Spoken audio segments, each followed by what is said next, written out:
অভদ্ৰ নিৰ্লজ্জ আৰু কবলৈ ভাষা নাই সামাজিক মাধ্যমত এটাৰ পিছত এটা অশ্লীল ভিডিঅ'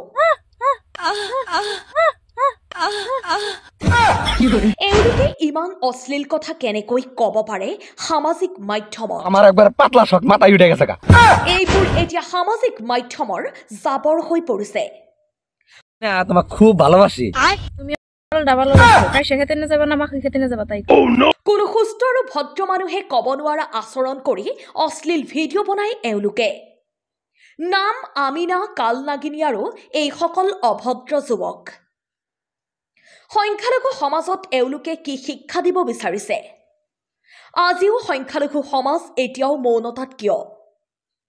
এওঁলোকে এখন সুস্থ সমাজ ধ্বংস কৰিব বিচাৰিছে নেকি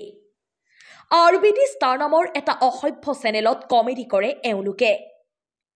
যিবোৰ কথা আমি হয়তো জীৱনত শুনা নাই কিন্তু এতিয়া এই অসভ্য কেইটাক সংখ্যালঘু সমাজ তথা দল সংগঠনে ঘূৰাই আনিব পাৰিবনে মাননীয় মুখ্যমন্ত্ৰী মহোদয় এওঁলোকক আপোনাৰ চকুত পৰা নাইনে ইমান অশ্লীল ভিডিঅ' বনোৱাৰ পিছতো কিয় মৌনতা অৱলম্বন কৰি আছে